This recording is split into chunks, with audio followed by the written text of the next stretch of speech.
Hello friends, સ્વાગત છે તમારું નીતાબેન્સ કુકિંગમાં। આજે હું તમારી સાથે શેર કરવાની છું પોટેટો પેટીસ। પોટેટો પેટીસ બનાવતા પહેલાં તમને મારી એક રિક્વેસ્ટ છે, તમને મારી રેસીપી ગમતી હોય તો લાઈક અને શેર કરજો અને આવી જ નવી રેસીપીના નોટિફિકેશન મળતા રહે તે માટે મારી ચેનલને સબસ્ક્રાઈબ કરજો। તો ચાલો બનાવવાનું શરૂ કરીએ। સૌથી પહેલાં આપણે પેનમાં 2 ચમચી જેટલું આપણે એમાં તેલ લેશું।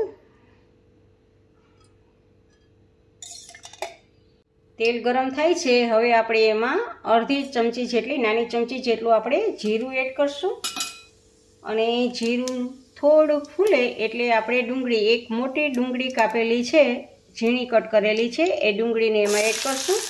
અને ડુંગળી સાથે તમારે લીલા મરચાંને પણ એડ કરવા હોય તો 1 થી 2 લીલા મરચાં પણ એડ કરી શકો છો। મેં અહીંયા લીલા મરચાં નથી લીધા। અને હવે આપણે ડુંગળીને સાતળવાની છે। તો જો આવી રીતે આપણે આમે ડુંગળીને સાતળશું અને ગેસને થોડોક આપણે ધીમો કરી દઈ અને ડુંગળીનો જુઓ કલર આપણે ચેન્જ થઈ ગયો છે। તો હવે આપણે એમાં મસાલા એડ કરશું। અડધી ટીસ્પૂન જેટલી આપણે હળદર એડ કરશું, સ્વાદ પ્રમાણે નિમક એડ કરશું અને લાલ મરચું પાવડર એડ કરશું।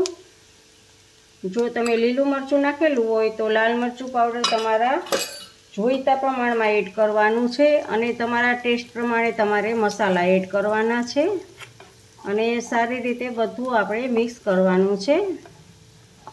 તો જુઓ ધીમો ગેસ છે અને ધીમા ગેસ ઉપર જ આપણે આવી રીતે આમાંને ચલાવશું। 1 મિનિટ માટે આવી રીતે આમ આપણે ડુંગળીને કૂક થવા દેશું। તો જુઓ ડુંગળી તમારે આમાં જોઈ શકો છો કે ડુંગળી કૂક થઈ ગઈ છે। તો હવે આપણે એક મોટું બટેટું બાફેલું હતું અને એનો મેં છૂંદીને માવો કરી લીધો છે। તો એ બટેટાના માવાને આમાં એડ કરશું અને સારી રીતે આપણે મિક્સ કરી દઈશું મસાલા સાથે બટેટાને। તો જુઓ સારી રીતે આવી રીતે આમ ગેસને આપણે ધીમો જ રાખવાનો છે અને સારી રીતે મિક્સ કરશું। અને હવે આમાં આપણે લીંબુ, અડધી ચમચી જેટલો લીંબુનો રસ હોય એટલું આપણે લીંબુ આમાં એડ કરવાનું છે ખટાશ માટે। અને ખટાશને બેલેન્સ કરવા માટે આપણે થોડી ખાંડ એડ કરશું અને ફરી પાછું આપણે બધું જ મિક્સ કરી દેશું। તો સારી રીતે આવી રીતે આમ મિક્સ કરી દેવાનો છે અને આપણે આ મસાલો તૈયાર કરી લેવાનો છે। તો આપણો આ મસાલો બનીને તૈયાર છે। મસાલાને હંમેશાને માટે પહેલાં જ બનાવી લેવાનો છે, જેથી કરીને આપણે પેટીસ બનાવતા હોઈએ છીએ ત્યારે મસાલો ઠરી જાય ત્યાં સુધીમાં। તો આપણે હર વખત આવી રીતે પહેલાં મસાલો બનાવી લેવાનો છે। તો આપણો મસાલો બની ગયો છે। હવે આપણે 1 કપ મેંદો લીધો છે, એ મેંદાને વાસણમાં આવી રીતે આમ એડ કરશું અને એમાં આપણે મીઠું જોઈતા પ્રમાણે, તમારા સ્વાદ પ્રમાણે તમારે મીઠું એડ કરવાનું છે। અને હવે એમાં મોણ માટે આપણે તેલ એડ કરવાનું છે। તો 1 કપ મેંદો હતો તો 2 ટેબલ સ્પૂન આપણે એમાં મોણ એડ કરશું। તો આવી રીતે 2 ટેબલ સ્પૂન ભરીને માપ કરીને જ હું તમને બતાવું છું કે 2 ટેબલ સ્પૂન આપણે મોણ એડ કરવાનું છે। અને પછી મોણને સારી રીતે મિક્સ કરી દેવાનું છે। અને મેંદાની જગ્યાએ તમે ઘઉંના લોટને પણ વાપરી શકો છો, પણ ઘઉંના લોટની આપણે પેટીસ બનાવશું તે એ ઢીલી પડી જશે, એકદમ ક્રિસ્પી નહીં બને। અને મેંદાનો લોટ હશે તો પેટીસ તમારી એકદમ ક્રિસ્પી બનશે। પણ વારે ઘડીએ બનાવવાની થાય અને બાળકોને ખવડાવવાની હોય તો ઘઉંનો ઉપયોગ કરવાનો છે, એમાં ક્રિસ્પીની જરૂર હોતી નથી આપણે, પણ ક્યારેક જ બનાવવાની હોય તો મેંદાનો યુઝ કરવાનો છે। જુઓ સારી રીતે મોણને આમાં આપણે મિક્સ કરી દીધું છે। હવે થોડું થોડું પાણી એડ કરી અને તમારે લોટ બાંધવાનો છે। લોટ રોટલીના લોટ કરતાં થોડો કઠણ એવો લોટ બાંધવાનો છે। તો જુઓ આવી રીતે આપણે થોડું થોડું પાણી એડ કરશું અને લોટને બાંધી લેશું। જુઓ આપણે આ લોટ બાંધી લીધો છે। તો હવે એની ઉપર આપણે તેલ લગાવવાનું છે। 1 ચમચી જેટલું આપણે ઉપરથી તેલ નાખશું અને સારી રીતે બધી બાજુ આવી રીતે આમ લગાવી દેશું।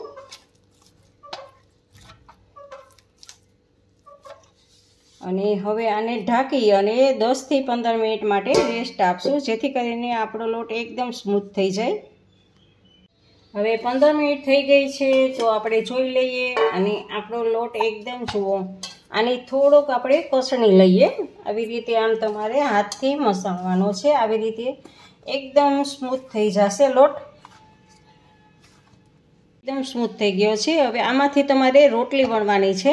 જેટલી તમારાથી વણી શકાય એટલી પાતળી બનાવવાની છે રોટલી. અને આમાંથી આપણે હવે રોટલી બનાવશું.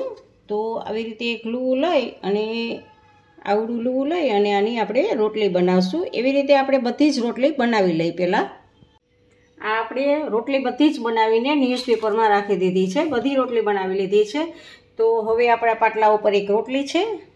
આવી રીતે આમ એની ઉપર આપણે બીજી રોટલી રાખવાની છે અને એની ઉપર ત્રીજી રોટલી. 3 લેયર્સમાં આપણે રોટલી રાખવાની છે અને થોડુંક પ્રેસ કરી દેવાનું છે. વેલણાથી પણ આપણે પ્રેસ કરશું. જુઓ આવી રીતે આમ થોડુંક આપણે પ્રેસ કરી દેવાનું છે. અને હવે આપણે બ્રશની મદદથી આમાં તેલ લગાવવાનું છે. તો જુઓ આપણે તેલ લગાવી દઈશું અને હવે આ બાજુથી આવી રીતે આમ વાળશું અને આ બાજુથી આવી રીતે આમ વાળશું અને આની ઉપર પણ આપણે તેલ લગાવી દઈશું.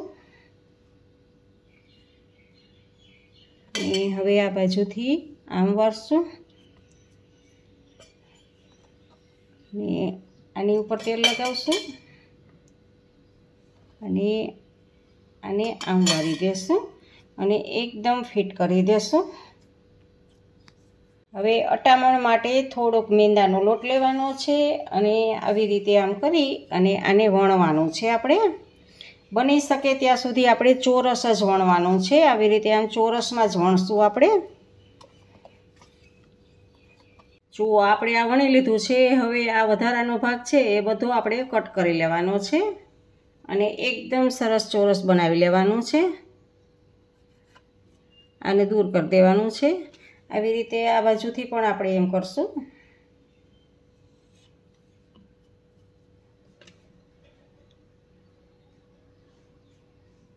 આવી રીતે આપણે ચારે બાજુથી કટ કરી લેવાનું છે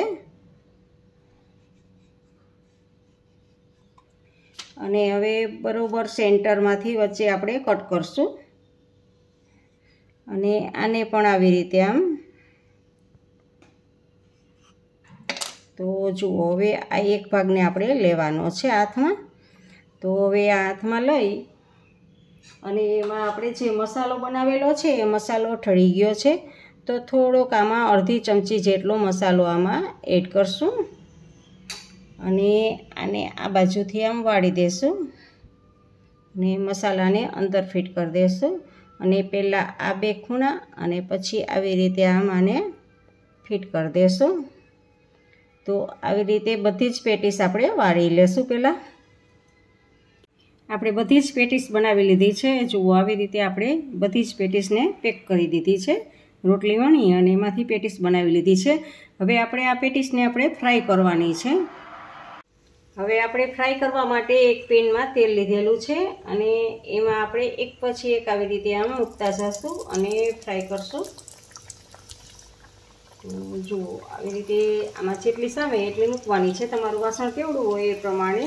તો મેં 4 અત્યારે મૂકેલી છે ફ્રાય કરવા અને થોડીક વાર પછી એને આવી રીતે આમ આપણે ચમચાની મદદથી થોડું આમ હલાવશું અને થોડી જ વારમાં એને પલટાવી પણ લેશું. જુઓ આપણું તેલ ફૂલ આવેલું છે અને આવી રીતે આપણે પલટાવી લેશું હળવા હાથેથી. હવે બીજી બાજુ પણ થવા દઈશું આપણે. તો આવી રીતે આપણે ગોલ્ડન બ્રાઉન કલરનું થાય ત્યાં સુધી આને ફ્રાય કરવાનું છે. અને તમે જોઈ શકો છો કે જુઓ અહીંયા ખુલે છે આવી રીતે આમ. તો જુઓ આના પોળ છે એ દેખાય છે અને આ પેટીસ ખૂબ જ સરસ લાગે છે ખાવામાં. આપણે ગોલ્ડન બ્રાઉન કલરના થઈ ગયા છે. તો આને આપણે એક ઝારામાં આવી રીતે લેશું જેથી વધારાનું બધું જ તેલ નીકળી જાય.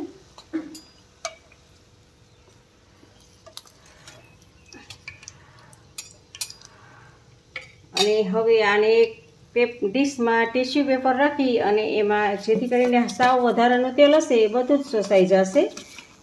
તો આવી રીતે આપણે બધા જ પેટીસને તળી લેશું.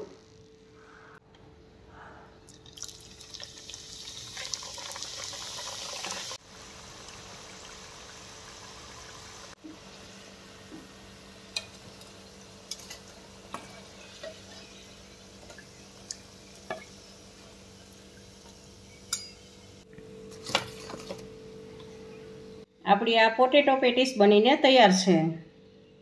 ફ્રેન્ડ્સ, તમને આ પોટેટો પેટીસની રેસીપીનો વિડીયો કેવો લાગ્યો તે કમેન્ટ કરજો. ગમ્યો હોય તો તમારા ફેમિલી મેમ્બર્સ અને ગ્રુપમાં શેર કરજો અને મારી ચેનલને સબસ્ક્રાઈબ કરવાનું ના ભૂલશો. આવજો, બાય. ફરી મળીએ એક નવી રેસીપી સાથે.